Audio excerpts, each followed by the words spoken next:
오늘 우리에게 주시는 하나님의 말씀은 에베소서 2장 13절에서 18절의 말씀입니다. 여러분이 전에는 하나님에게서 멀리 떨어져 있었는데 이제는 그리스도 예수 안에서 그분의 피로 하나님께 가까워졌습니다. 그리스도는 우리의 평화이십니다. 그리스도께서는 유대 사람과 이방 사람이 양쪽으로 갈라져 있는 것을 하나로 만드신 분이십니다. 그분은 유대 사람과 이방 사람 사이를 가르는 담을 자기 몸으로 허무셔서 원수된 것을 없애시고 여러 가지 조문으로 된 계명의 율법을 폐하셨습니다. 그분은 이 둘을 자기 안에서 하나의 새 사람으로 만들어서 평화를 이루시고 원수된 것을 십자가로 소멸하시고 이 둘을 한 몸으로 만드셔서 하나님과 화해시키셨습니다. 그분은 오셔서 멀리 떨어져 있는 여러분에게 평화를 전하셨으며 가까이 있는 사람들에게도 평화를 전하셨습니다. 이방 사람과 유대 사람 양쪽 모두 그리스도를 통하여 한 성령 안에서 아버지께 나아가게 되었습니다. 네, 젊은이 교회 오늘 주일 예배에 참석하신 모든 분들 정말 축복하고 또 오늘 너무나 반갑습니다. 오늘 우리가 주의 사랑 안에서 주의 자녀됨을 함께 누리는 복된 예배가 되길 원합니다. 아까 이미 광고가 나갔기 때문에 여러분들이 이미 마음속에 내가 기도해야겠다 마음을 딱 먹었을 줄로 아는데 지난 금요일, 그러니까 이틀 전이죠. 담임 목사님께서 모든 우리 목회자들 이렇게 부르시더니 나라를 위한 비상 특별 새벽 기도회를 선포를 하셨어요. 언제죠? 추석 연휴에. 그래서 날짜를 한번 확인해 봤습니다.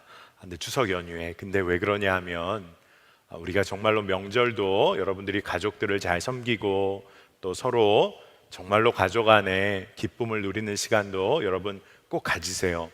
그러니까 가족에 대한 의무를 제대로 하지 말라는 것이 아니라 그 가운데서도 아주 비상한 특별한 기도, 나라가 처한 상황을 놓고 우리 믿음의 성도들이 함께 기도하는 특별한 기도 새벽 예배의 시간을 가지려고 합니다. 제가 곰곰이 생각해 보니까 우리 청년들이 직장 생활하고 바쁘게 매일매일을 치열하게 살다가 추석 연휴가 있는데 제 생각에 기도하기 좋은 시간이겠다라는 생각이 들었어요. 멀리 떨어져 있어서 모이기가 어렵고 또 아침에 출근하고 학교 가야 돼서 어려운데 연휴잖아요. 딴 거 안 하고 기도할 수 있는 특별한 시간이겠구나. 물론 지방에 부모님을 찾아뵙고 가족들을 만나는 일도 감당하시겠지만 일주일의 기간에 단 하루라도 여러분들이 꼭 새벽에 나와서 함께 연합하여 기도하는 놀라운 일들이 있으면 좋겠습니다. 최근에 우리 청년들이 이렇게 만나니까 청년들이 그런 얘기를 해요. 목사님, 일주일만 버티면 됩니다. 일주일만. 최근에 그래서 무슨 얘기인가 했더니 다가오는 연휴를 통해서 연휴를 의지하고 살고 있더라고요. 하나님을 의지하고 살아야 되는데 다가올 연휴는 완전한 신뢰로 믿음을 가지고 선포를 하더라고요. 일주일만 버티면 됩니다. 여러분, 우리가 하나님에 대하여 그런 믿음을 가지고 있었는지 우리 청년들을 제가 만나다 보니까 생각해 보게 되더라고요. 여러분, 물론 연휴 쉼을 가지세요. 근데 쉼 가운데 하나님을 깊이 신뢰하는 은혜가 회복되시기를 축복합니다. 여러분, 새벽에 나와서 함께 기도하길 원합니다.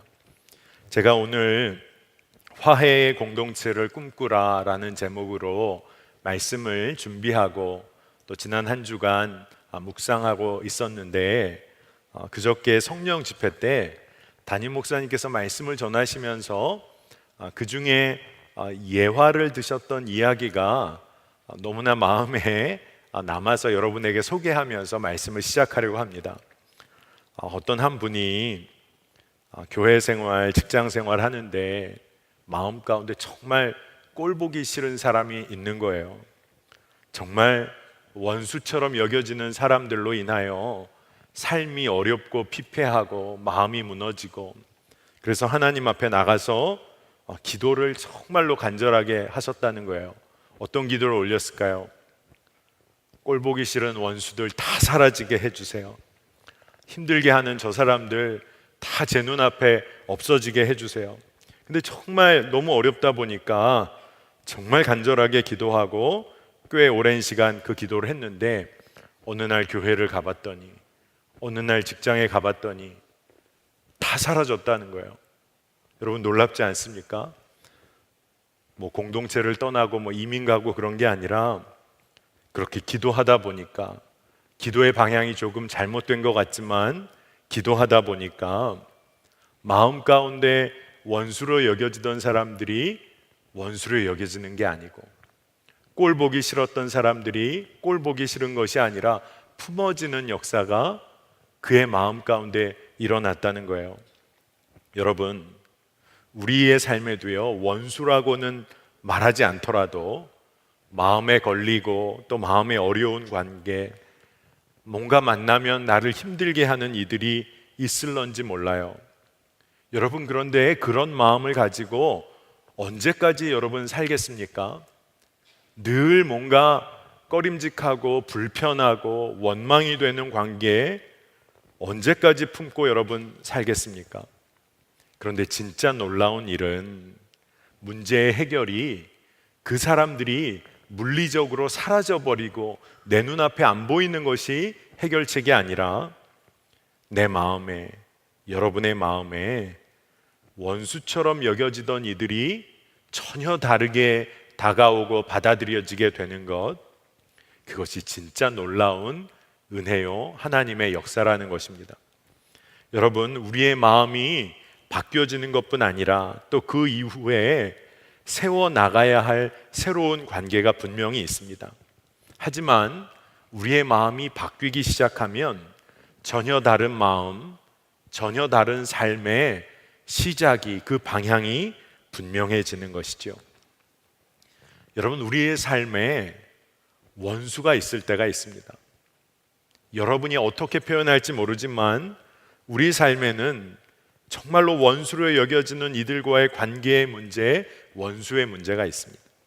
그런데 한번 잘 생각해 보세요. 원수의 문제를 내가 무제한적으로 내가 보복할 수 있으면, 그 원수진 관계 가운데 내가 무제한적으로 보복할 수 있으면 해결되는 걸까요? 아니면 그 관계 가운데 하나님의 사랑과 정의의 관계가 세워지는 새로운 관계를 세우는 것을 통해서 그 문제가 해결되는 걸까요? 여러분, 사실 우리가 답을 알고 있어요. 마음에 원수의 문제를 해결하는 것, 우리의 삶에 정말로 뭐라고 표현할 수 없을 정도의 관계의 어려움을 해결하는 것은 많은 경우 마음이 시원할 정도로 퍼붓고 쏟아붓고 갚아주면 해결될 것 같지만, 진짜 새로운 관계가 세워지는 일 없이는 우리는 여전히 대적하고 불신하는 관계에, 또 다른 불신의 관계에 놓이게 된다는 거예요.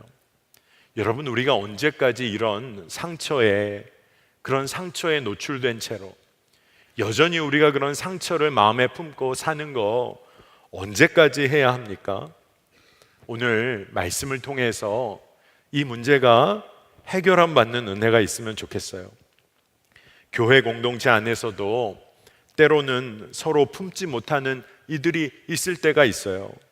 거리를 두는 이들이 있을 때가 있죠. 그룹이 나뉜다는 이야기 들을 때도 있습니다. 많은 교회들이 그런 얘기들을 할 때가 있어요.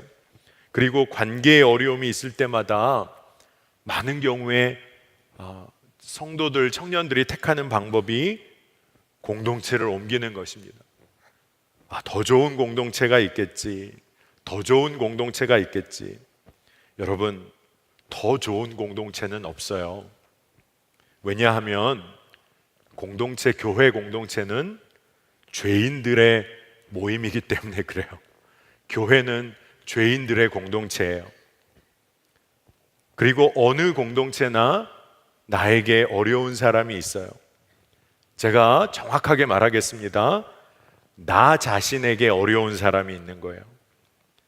여러분, 이 문제를 우리가 언제까지 붙잡고 살아갈 것입니까?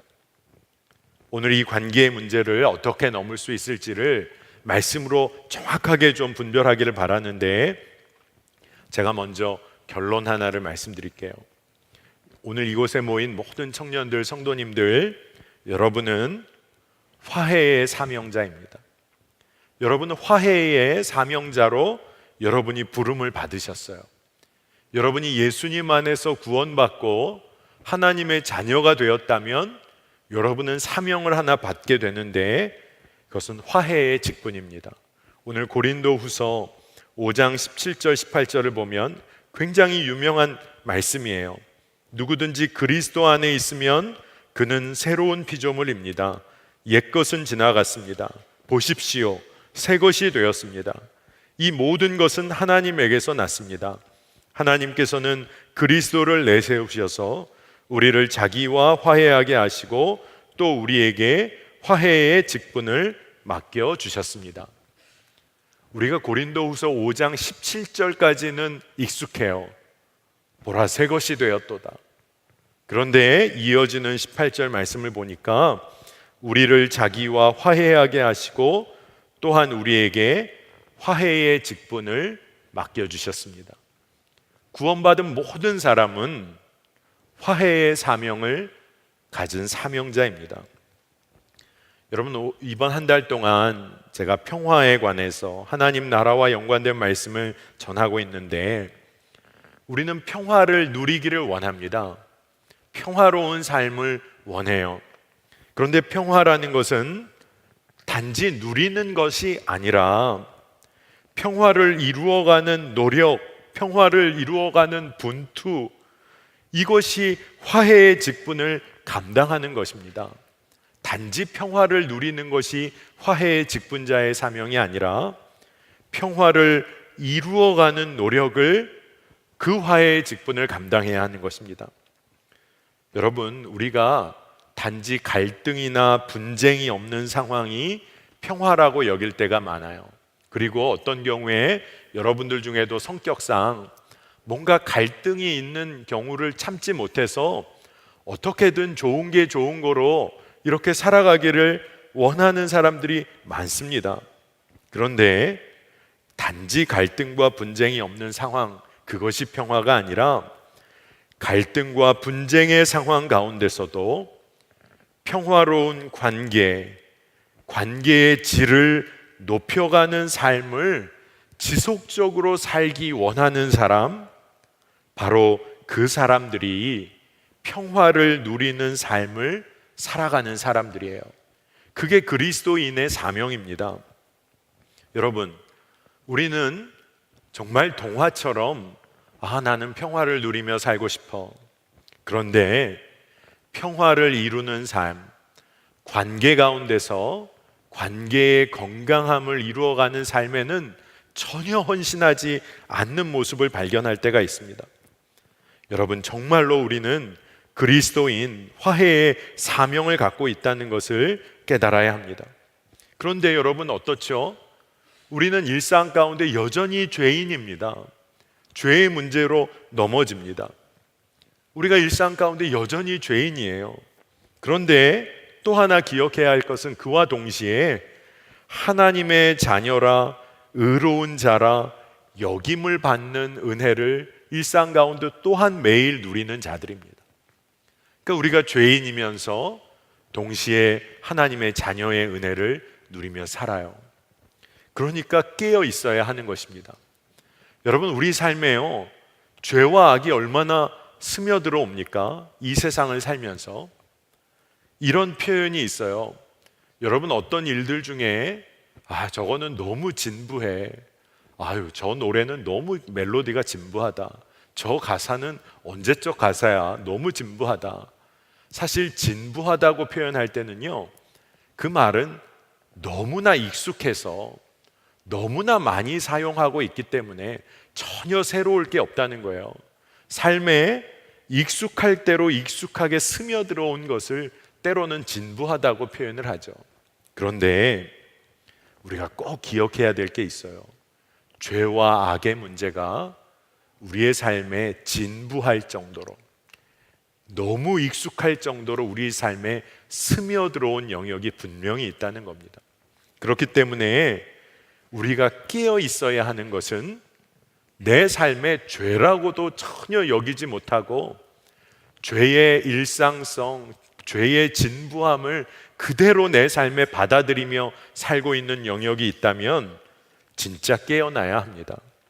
스며들어와 있는, 너무 익숙해서 깨닫지 못하고 있는 문제들을 발견할 수 있는 영적인 분별이 있어야 합니다. 그리고 그것과 더불어 우리가 맺고 있는 모든 관계 가운데 평화의 왕이신 예수님께서 우리의 삶을 다스리시도록 우리가 간구해야 하는 것입니다. 하나님이 다스리신다.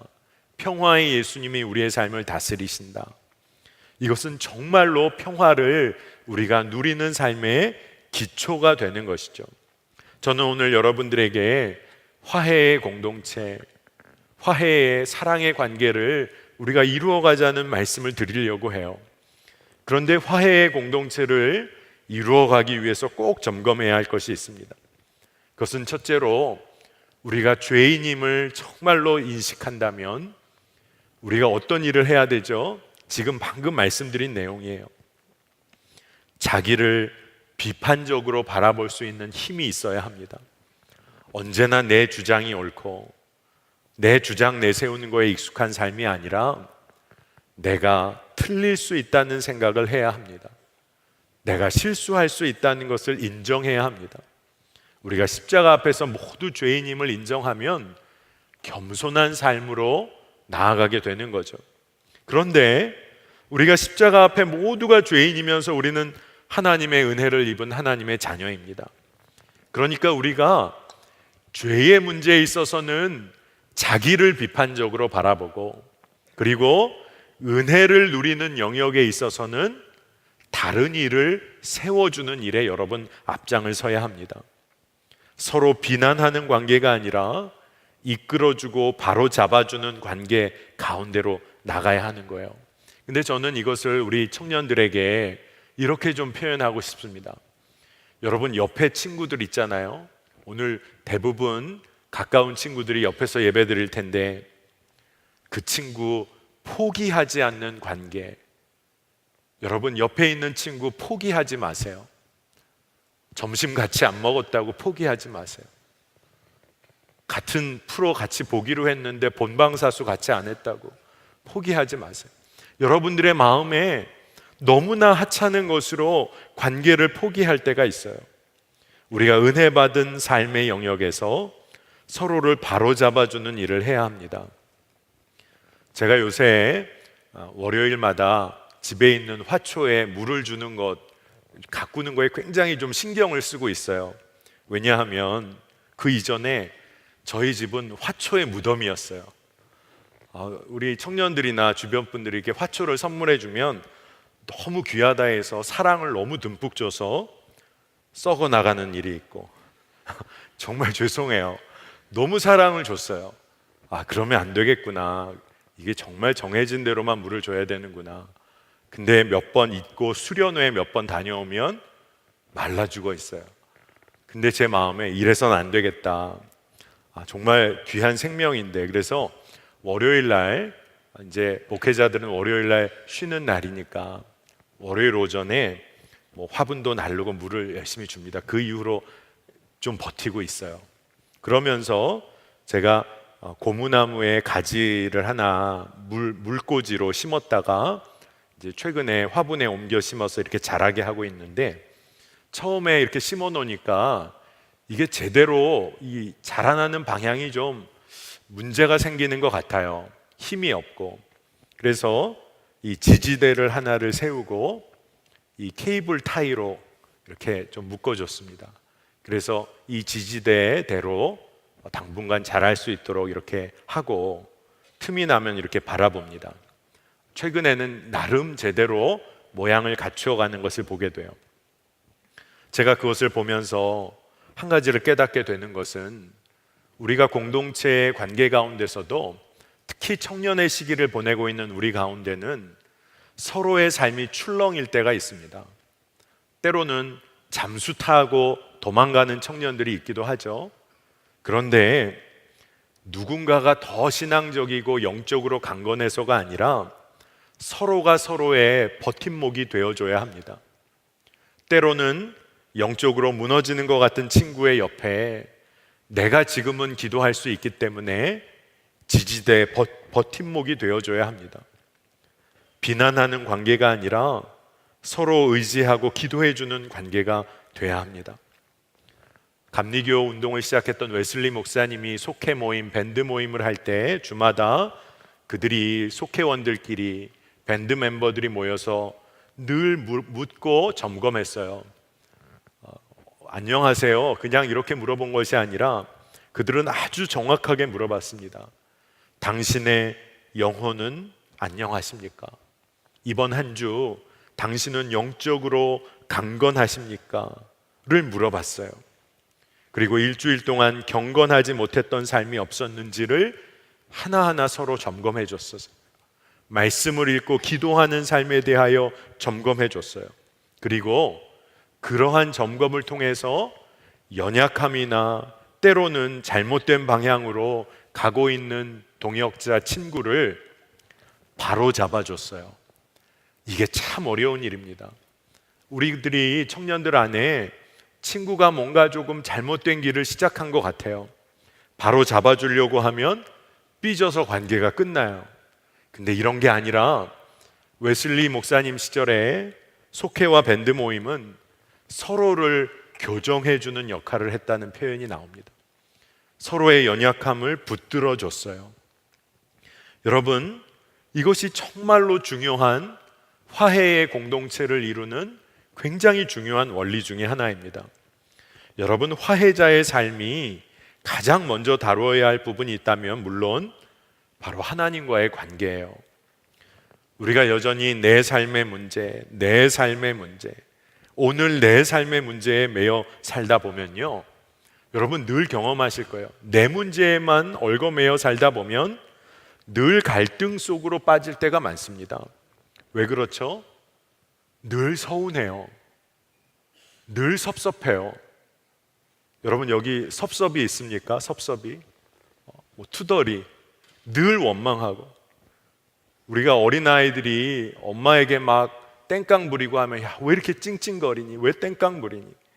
근데 늘 그 수준으로 내 삶의 문제에만 매달려 있을 때가 있어요. 그런데 여러분, 오늘 하나님과의 관계에서 먼저 자유함을 누리셔야 돼요. 고린도후서 5장 19절 20절 제가 그 말씀을 읽겠습니다. 곧 하나님께서 사람들의 죄과를 따지지 않으시고 화해의 말씀을 우리에게 맡겨주심으로써 세상을 그리스도 안에서 자기와 화해하게 하신 것입니다. 그러므로 우리는 그리스도의 사절입니다. 하나님께서는 우리를 시켜서 여러분에게 권고하십니다. 우리는 그리스도를 대리하여 간청합니다. 여러분은 하나님과 화해하십시오. 제가 여러분에게 오늘 꼭 드려야 하는 말씀도 이 성경에 기록된 대로입니다. 여러분은 하나님과 화해하십시오. 여러분은 하나님을 원망하고 전적으로 신뢰하지 못했던 삶에서 여러분 이제 완전히 하나님을 신뢰하는 삶으로 여러분 나아가시기를 축복합니다. 여러분, 변함이 없으신 하나님의 사랑을 내가 경험함 없이요, 내가 이 땅에서 내가 맺고 있는 관계의 상처를, 그 상처의 문제를 넘어설 방법이 사실 없어요. 완전하시고 변함이 없으신 신뢰의 하나님을 경험함 없이는요, 내가 맺고 있는 관계의 상처를 어떻게 다룰 힘을 내가 얻지를 못합니다.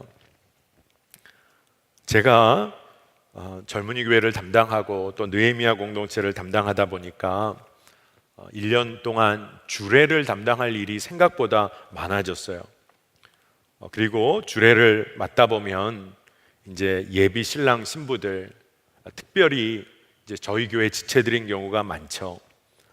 그 전에 결혼 전에 만납니다. 그리고 늘 이제 결혼 예비 학교까지는 아니더라도 정말로 꼭 전해줘야 할 이야기를 합니다.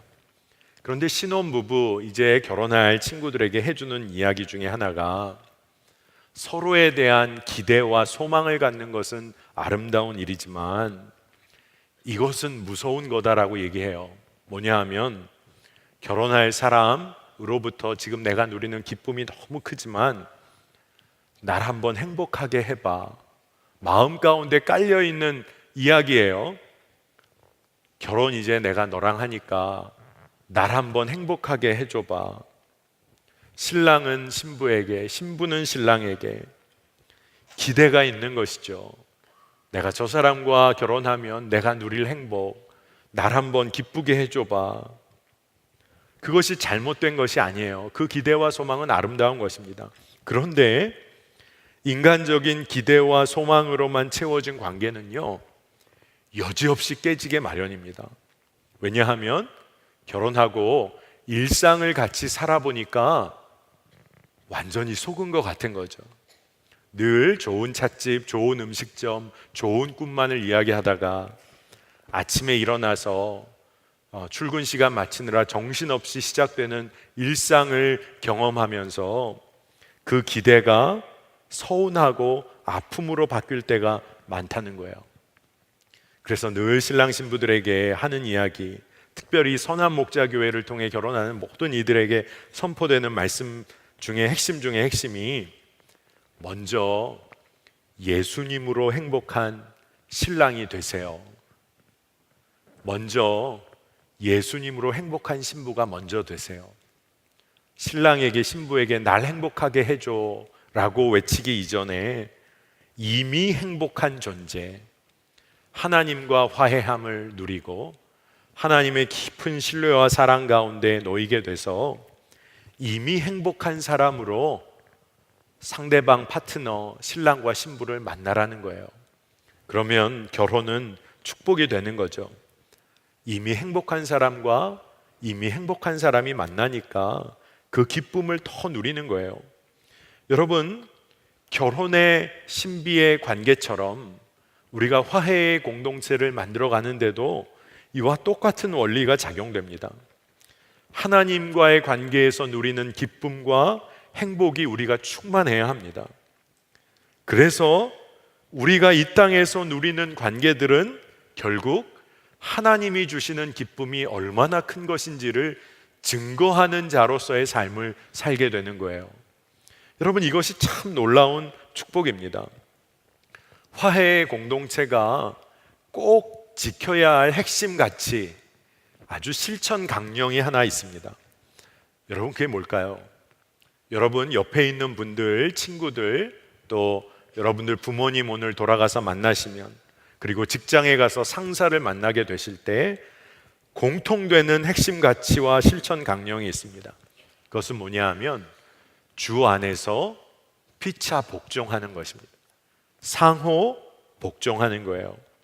여러분, 우리는 언제나 누군가와의 관계에서 우위에 있기를 원합니다. 누군가의 관계에서 관심받기를 원해요. 누군가의 관계 가운데서 약점 잡히고 싶지 않고 어떤 관계에서라도 사랑받고 인정받고 싶어 합니다. 그런데 화해의 공동체의 핵심 가치는 주 안에서 피차에 복종하라는 거예요. 상호 복종하라는 거예요. 주인과 종이 서로 복종하라는 거예요. 부모와 자녀가 서로 복종하고 섬기라는 거예요. 아내와 남편이 서로 복종하라는 겁니다. 친구들 사이도 마찬가지입니다. 여러분, 이게 어떻게 가능하죠? 이것은 정말로 하나님께서 우리에게 말도 안 되는 우리에게 베풀어 주신 사랑을 경험하기 시작하면 주 안에서, 예수 그리스도의 사랑 안에서 피차에 복종하는 것입니다. 피차에 신뢰하는 것입니다. 그런데 여러분, 이게 마음에 잘 안 와닿을 거예요. 내가 주인 노릇하게 될 때에는 정말 주인 노릇 한번 해보고 싶은 것이죠. 부모의 노릇하게 될 때도 어떨 때는 부모로서의 권위를 때로는 한번 큰 소리 한번 쳐보고 싶은 것이죠. 아마 여기에 있는 형제들 유혹으로부터 벗어나야 합니다. 내가 남편이 되었을 때 한번 남편답게 한번 호통을 치리라. 정신 차리세요. 절대 안 됩니다. 피차에 주 안에서 복종해야 합니다. 그런데 이게 어떻게 가능하죠? 제가 이 문제를 정말로 여러분에게 꼭 좀 잘 전하고 싶은 마음이 있어요. 여러분, 우리가 엄청 성숙한 존재가 돼서 누군가를 피차에 존중하고 복종하고 사랑하게 될 수 있을까요? 내가 엄청나게 수행을 하고 노력을 하고 성숙한 사람이 되어서 내가 할 수 있을까요? 여러분, 우리가 할 수 있다라는 것으로 접근하면요, 실패해요. 그런데 오늘 말씀이 예수님께서 원수된 관계를 하나 되게 하셨다. 이것을 오늘 믿음으로 취하면 되는 거예요. 예수님의 성품을 신뢰하는 겁니다. 저는 오늘 여러분들에게 꼭 질문하고 싶은 게 있어요. 여러분이 서로 피차에 복종하고 사랑하는 관계를 내가 할 수 있을까? 내가 정말 할 수 있을까? 이 질문 아니라 저는 여러분에게 전혀 다른 질문을 묻기 원합니다. 여러분, 화해의 관계를 여러분의 일평생 누리기를 원하세요? 화해와 사랑의 관계를 여러분의 삶 가운데서 늘 누리며 살기를 원하세요? 여러분, 이게 핵심이에요. 우리의 능력으로 화해의 공동체를 이루는 것이 문제가 아니라 우리가 화해의 공동체를 원하고 꿈꾸고 있는가가 중요해요. 왜냐하면 주님이 이미 이루셨는데 주님이 우리의 삶을 그렇게 이끌어 가실 거예요. 문제는 그것을 우리가 얼마나 원하고 있느냐가 문제예요. 아직 이루어지지 않은 것 같아요. 비현실적이고 불가능한 것 같아요. 그런데 오늘 질문은 그 관계를 꿈꾸고 있는가 하는 거예요. 제가 오늘 이 말씀을 전하면서 지난 금요일 새벽 설교를 하면서 제 마음에 하나님이 확증해 주시는 말씀이 하나 있었어요. 금요일 새벽 설교 본문이 이사야 26장 초반부였는데, 이사야 26장은 그 이전에 하나님께서 이방 민족과 모든 이스라엘 안에 계속 심판과 경고의 말씀을 주시다가 이사야 26장에 포로되었던 하나님의 백성에게 회복을 약속해 주시는 선포의 말씀이 기록이 막 시작이 됩니다. 그런데 26장 3절에 주께서 심지가 견고한 자를 평강하고 평강하도록 지키시리니 이는 그가 주를 신뢰함이니이다. 주님께서 마음의 중심이 견고한 자, 주님을 신뢰하는 자에게 평강을 주시겠다는 말씀이에요. 여러분, 이게 참 귀한 말씀인데 이 말씀이요, 우리 청년들에게는 때로 이렇게 들릴런지 모르겠다는 생각이 들었어요. 어떻게 마음의 중심을 24시간 늘 주님께로만 향할 수 있습니까? 내가 언제나 심지가 견고하게 어떻게 버틸 수 있을까요? 제가 세상 가운데 흔들리는 순간은 없을까요? 내가 어떻게 할 수 있을까요? 내가 어떻게 주님만을 신뢰할 수 있을까요? 믿음이 좋은 것 같으면서 계속 이 질문에 빠지게 됩니다. 근데 여러분, 속으면 안 돼요. 이 말씀은요, 네가 신뢰할 수 있고 심지가 견고하게 버틸 수 있는 능력이 있냐 없냐라고 질문하는 그런 말씀으로 보면 안 됩니다. 이 말씀은요, 주님 앞에 주님에게 마음의 중심을 두기를 원하느냐는 질문이에요. 여전히 연약하고 무너지는 일 많지만 제가 여전히 주님께 마음을 정하고 주를 신뢰하기를 원합니다 라는 것이 중요한 거예요. 여러분, 능력이 아니라 소망하고 갈망하는 것이 문제입니다. 여러분, 믿음 생활에서 속으면 안 돼요. 우리는 믿음 생활도 내 능력이 없어서 하고 절망할 때 많아요. 그런데 그게 아니라 주님과의 관계에서 제가 주님만을 신뢰하기를 원합니다. 제가 오늘도 무너졌지만 주님을 갈망합니다. 주님의 도우심을 내가 오늘도 원합니다. 이것이면 충분한 줄로 믿습니다. 도우시는 하나님의 은혜를 우리가 분명하게 경험하게 될 거예요. 우리는 때로 우리의 삶 가운데 청년의 때에 절망을 할 때가 너무나 많잖아요. 남들은 앞서가고 있는 것 같은데 무너질 때가 있잖아요. 저도 어떨 때는 정말 우스운 이야기지만 40대 후반을 제가 달리거든요. 고등학교 동창들을 어쩌다 만나고 올 때가 있으면 정말 친한 친구들이지만 1년에 한두 번밖에 이제는 못 만나요. 다 바쁘다 보니까. 그런데 만나고 돌아오면 조금은 나는 지금 어떻게 살고 있는 거지? 하고 생각을 한번 해볼 때가 있어요.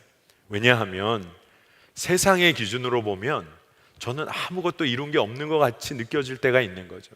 그런데 참 놀라운 것은 제가 저의 고등학교 동창들을 만나면 친구들이 저를 그렇게 부러워해요. 우영아, 너는 언제 은퇴하니? 교단법으로 하면 70은 돼야 은퇴할 거야. 명예 은퇴를 지금 고민하는 50대를 바라보는 친구들이 부러워해요. 넌 언제 출근하니? 마음만 먹으면 내가 원할 때 출근할 수도 있어. 하지만 새벽 예배 했다가 잠깐 아침에 쉬고 다시 출근해. 잘 상상이 안 되나 봐요. 제 친구들이 부러워하는 것은 다른 어떤 것이 아니라 세상의 기준대로 살고 있지 않은 게 부러운 거예요. 여러분, 진짜 이상하죠? 저도요, 세상의 기준대로 친구들을 바라보면 야, 화려하게 잘 성공했구나. 근데요, 세상의 기준으로 바라보지 않으면 거꾸로 친구들이 저를 부러워해요. 뭐라고 설명할 수 없지만. 여러분, 우리가 늘 세상의 기준으로 바라봐서 불가능하지, 현실적이지 않지, 안 될 일이지, 난 이미 이제 늦었지. 그런데 여러분, 꿈을 꿔보지 않았기 때문에, 그리고 내가 정말 제대로 경험해보지 못했기 때문에 나는 지금 불가능하다고 여기는 일이 있을 거라는 생각을 해본 적 없으세요? 내가 한 번도 꿈꿔본 적이 없고 내가 한 번도 경험해 본 적이 없기 때문에 나는 아예 불가능하다고 여기고 있는 일은 여러분 없으세요? 여러분, 우리가 꿈꾸지 않았기 때문에 불가능하다고 판단해서 절망하는 것은 그리스도인으로서는 정말 어리석은 길을 걸어가는 거예요. 왜냐하면 하나님 안에서, 예수 그리스도 안에서 능치 못할 일이 없다고 이미 약속해 주셨어요. 믿음의 꿈을 꾸는 자, 믿음대로 순종하는 자의 삶에는 하나님이 이루시는 열매를 맛보게 돼 있어요. 여러분, 세상에 정말로 예전에 우리 인류가 하늘을 날 거라고 누가 상상을 해봤겠어요? 근데 하늘을 날 수 있다라고 상상하기 시작했던 사람들이 하늘을 날았어요. 우주 여행을 꿈꿨던 사람들이 달에 도착하는 거 아닙니까? 여러분, 우리가 화해의 공동체를 꿈꾸는 것은 너무나 중요해요. 우리의 능력이나 우리의 성정, 인간적인 성정으로 가능하다는 것 아니라 예수 그리스도의 삶, 예수님 그 자체가 화해이시고 사랑이시니까 우리는 그분이 우리의 삶을 다스리시기를 구해야 하는 거예요. 예수님이 내 삶을 다스리시기를 제가 갈망합니다. 여러분, 이것이 우리가 가야 할 길이에요. 예수님께서 우리를 화해시키신 방법은 놀랍습니다. 둘로 된 것을 하나로 만드셨는데 기가 막힌 방법을 사용하셨어요. 예수님께서 막힌 담을 자기 몸으로 허무시고 한 몸 되게 하셨어요. 십자가에서 둘로 나뉜 것이 한 몸 되게 하셨어요. 여러분, 한 몸 된 것은요, 둘로 다시는 나눌 수 없어요. 한 몸, 한 생명 된 것은 나누려면 어떻게 나뉘어야죠? 생명을 잃어버릴 각오를 하고 나누면 나눌 수는 있을지 몰라요. 하지만 한 몸 되었다는 것은 결코 나눌 수 없어요. 그런데 우리가 얼마나 어리석게도 예수님께서 한 몸, 한 생명의 화해를 이루셨는데 생명을 잃을 각오를 하고 이것을 잘라내고 상처 주고 나누려는 것이 우리의 삶이니까 얼마나 안타까워요. 에베소서 2장 14절 15절 말씀을 꼭 오늘 마음에 품기를 원합니다. 그리스도는 우리의 평화이십니다. 그리스도께서는 유대 사람과 이방 사람이 양쪽으로 갈라져 있는 것을 하나로 만드신 분이십니다.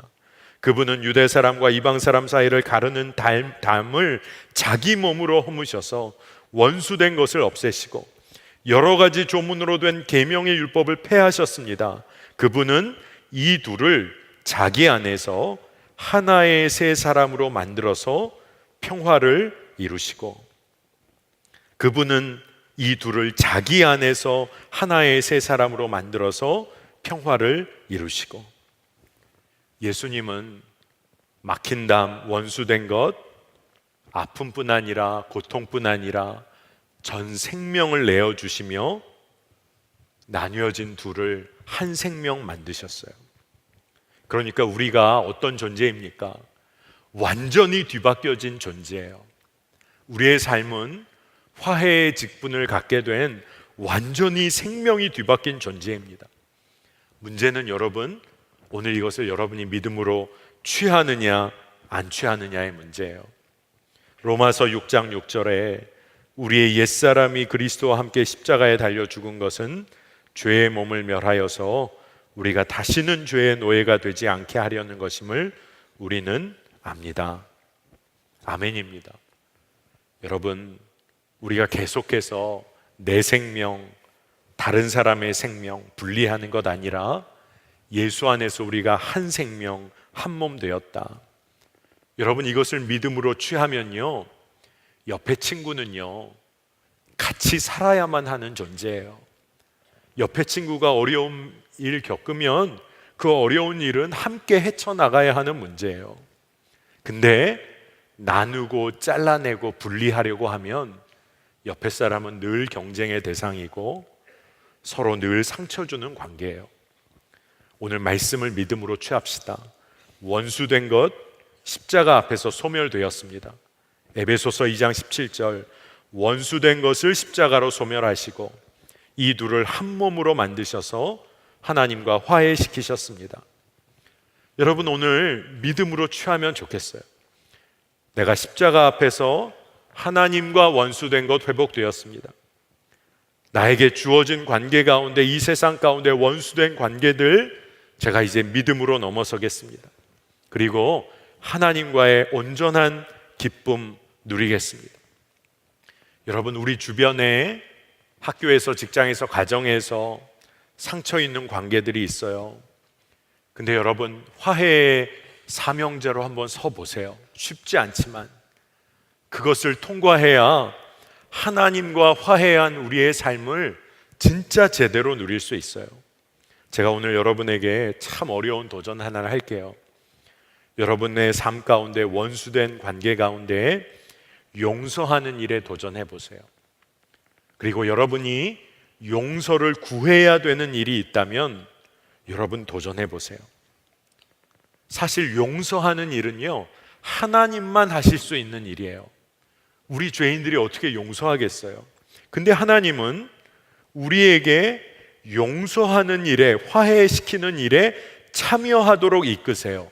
왜 그러실까요? 그게 축복이 되기 때문에 그렇습니다. 주님의 마음을 진짜 제대로 알 수 있는 길이기 때문에 그래요.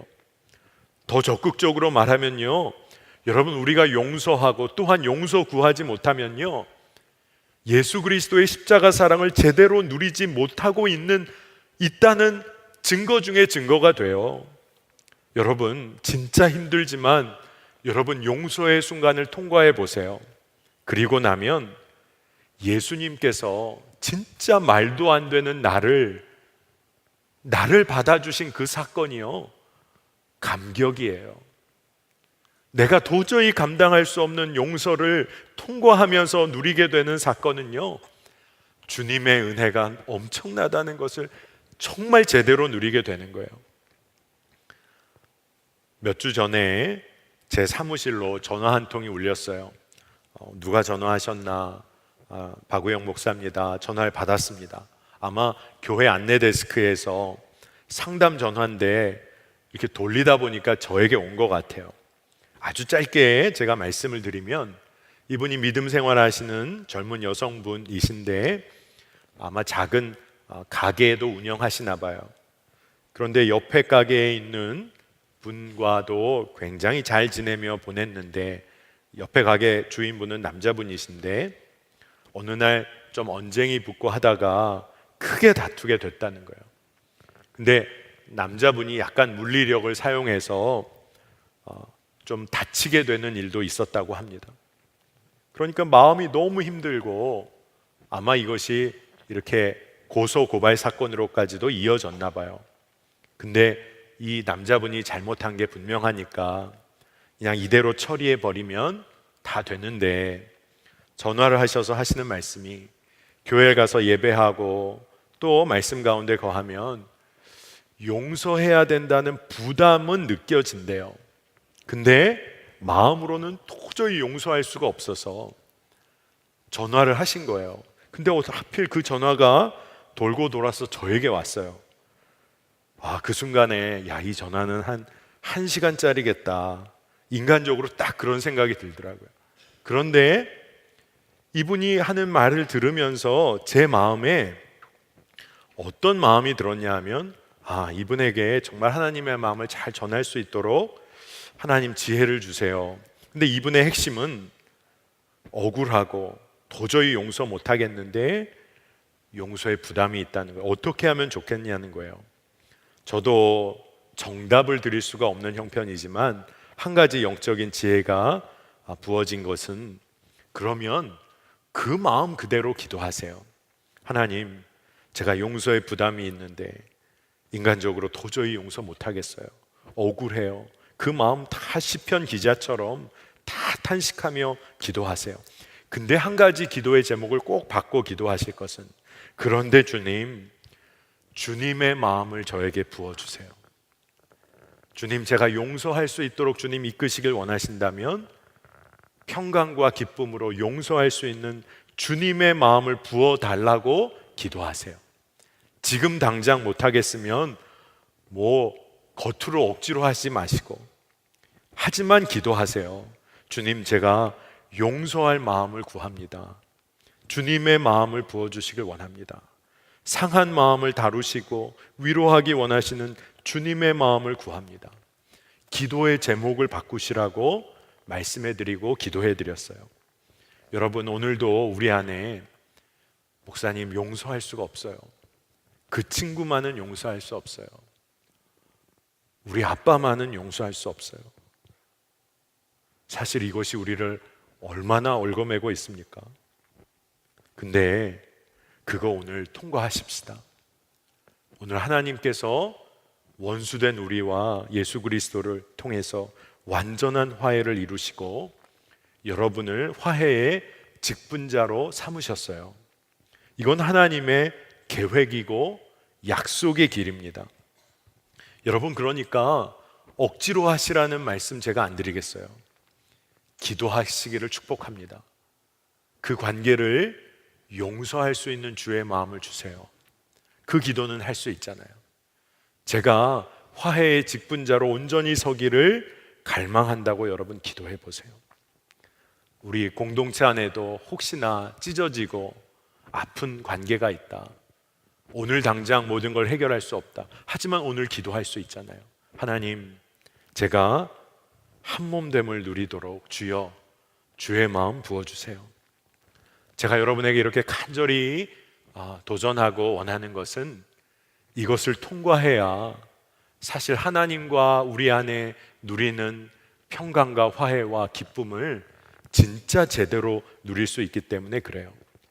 마지막으로 한 가지를 더 도전합니다. 우리 청년교회이기 때문에 한 가지 꼭 도전해야 하는 것이 무엇이냐 하면, 우리 사회 안에 끊임없이 서로가 원수되게 만드는 사회의 구조가 있다면, 끊임없이 원수를 서로 간에 만들어내는 사회 구조가 있다면 우리가 분명하게 기도하고 맞서야 하는 줄 믿습니다.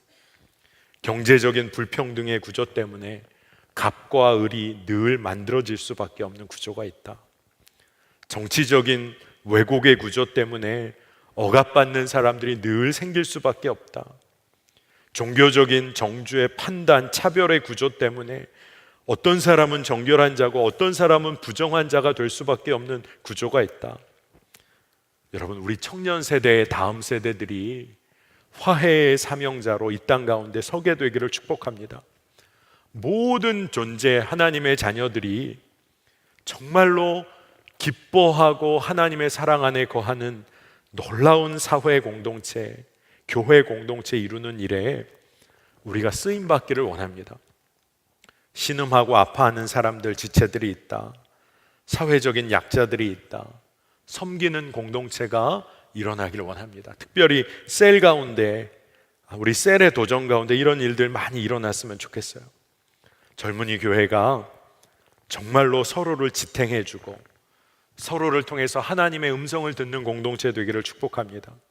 서로의 연약함을 발견하면 정말로 그 연약함 다 그냥 까발기고 그리고 비난하는 공동체가 아니라 연약함을 발견했을 때 서로의 힘이 되어줘서 서로가 더 건강해지는 공동체 되기를 축복합니다. 우리가 정말로 서로의 생명을 귀히 여기고 연합하여 정말로 하나님의 다스리심을 구하는 공동체 되기를 원합니다.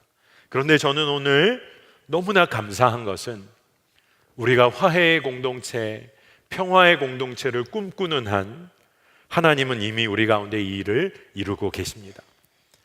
말씀하셨어요. 여러분은 화해의 직분을 가진 자들입니다. 평화는, 화해는 하나님께서 전적으로 우리에게 부어 완성해 주시는 것입니다. 하지만 그 하나님의 평화와 화해를 이루어 가야 할 사명, 그것을 이 땅에서 살아가야 할 과제가 우리 가운데 있습니다. 여러분, 옆에 있는 우리 친구들과 더불어서, 동역자들과 더불어서 이 일을 꼭 우리가 감당하기를 원합니다. 혼자 안전한 삶을 꿈꾸는 어리석음에서 벗어나서 함께 화해의 공동체를 우리가 꿈꾸고 갈망하면 하나님 이루실 줄을 믿습니다. 정말로 여러분, 기도의 제목이 뒤바뀌어지고 오늘 정말 주일 저녁에 오늘 잠자리에 들기 전에 기도의 제목이 완전히 뒤바뀌어져서 하나님 안에서 누리는 평강이 여러분의 가정, 직장, 학교 가운데 흘러 넘치는, 또 그리고 여러분이 그 통로 되시기를 축복합니다. 자, 오늘 말씀 붙잡고 우리 기도하겠는데요. 자, 오늘 말씀 붙잡고 기도합시다. 다른 어떤 것 아니라 하나님께서 말씀하셨어요. 우리를 자기와 화해하게 하시고 또 우리에게 화해의 직분을 맡겨주셨습니다. 오늘 너무나 분명하게 말씀해 주셨습니다.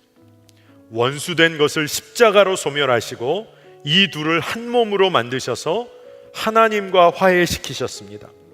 오늘 말씀 붙잡고 우리 기도합시다. 말씀하신 분이 이루십니다. 오늘 기도할 것은 하나님과의 관계에서 오늘 화해를 선포해야 될 지체들과 성도들이 이 자리에 있다면 오늘 십자가의 은혜를 구하시기를 축복합니다. 십자가 앞에 원수된 것 소멸되었습니다. 예수님이 둘로 나뉜 것 한 몸 되게 하셨습니다. 오늘 우리 젊은이 교회 공동체 안에도 지체들 안에 또 그룹 안에 혹 깨어진 관계가 있습니까? 십자가의 보혈로 덮으시기를 구하십시다. 우리는 한 몸 된 공동체입니다. 하나님의 평화를 흘려보내야 할 공동체입니다. 이 사회 가운데 아픔의 관계가 있습니까? 우리 정말로 기도해야 될 제목은 평화의 하나님, 이 땅을 다스려 주시옵소서. 오늘 우리가 기도할 때 결코 이 꿈을 제가 포기하지 않겠습니다.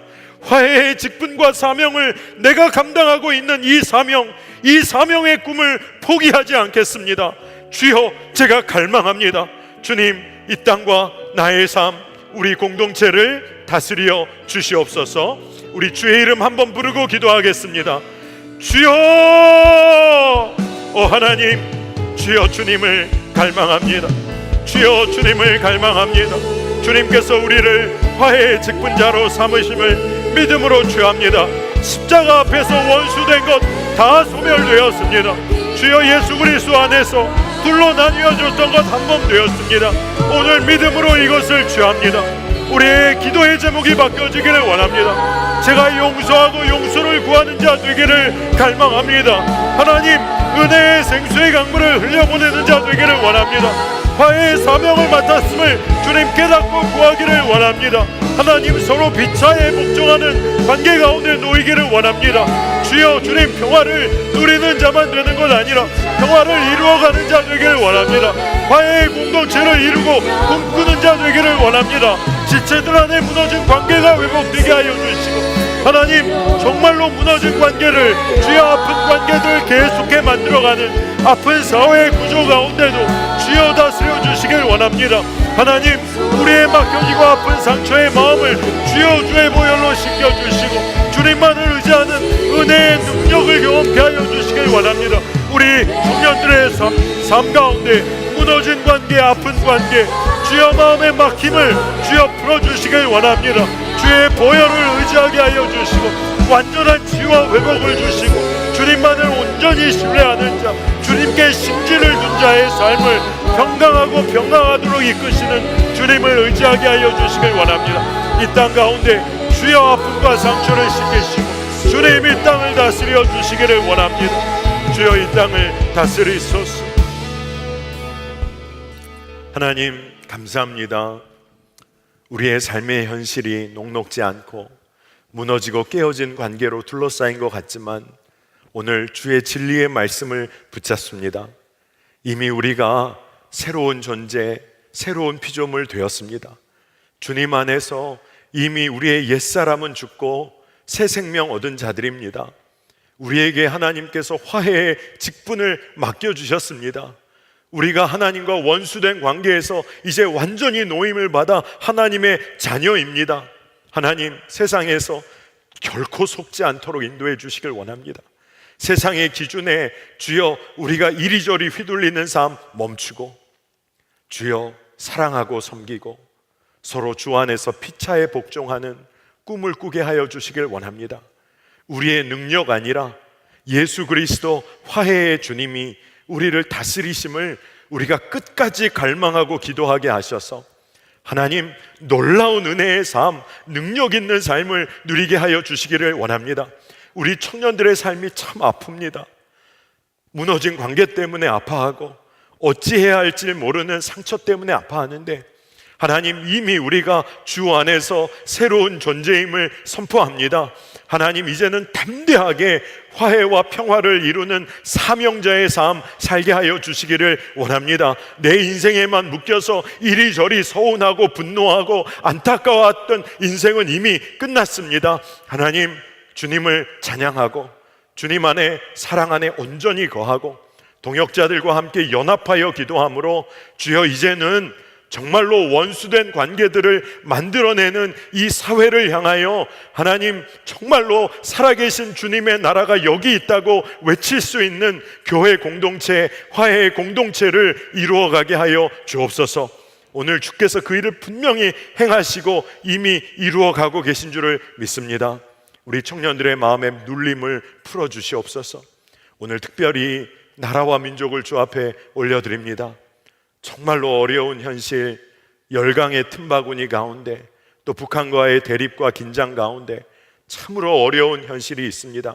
하지만 우리가 하나님의 지혜를 놓치지 않도록 인도하여 주셔서 평화의 하나님, 이 민족을 다스려 주옵소서. 그것이 우리의 기도입니다. 하나님께서 완전히 새롭게 이 민족을 바꾸시고 평화로 다스리실 줄을 믿습니다. 교회들의 기도, 성도들의 기도, 청년들의 기도가 끊이지 않게 하여 주시기를 원합니다. 오늘도 하나님께 감사하는 마음으로 우리의 삶에 구별된 것을 주 앞에 올려드립니다. 주님, 이 예물을 받으시고 그 손길들을 축복해 주시고 하나님 나라를 위하여 쓰임받기를 갈망하는 우리 청년들의 삶을 주님 붙잡으시고 사용하여 주옵소서. 오늘 우리의 찬양을 받으시고 하나님, 우리가 정말로 하나님을 기뻐하며 주님을 갈망하는 것이 우리의 삶의 힘과 능력임을 주여 분명히 경험하는 오늘 주일 되게 하여 주옵소서. 감사합니다. 예수님의 이름으로 간절히 축복하며 기도합니다. 아멘.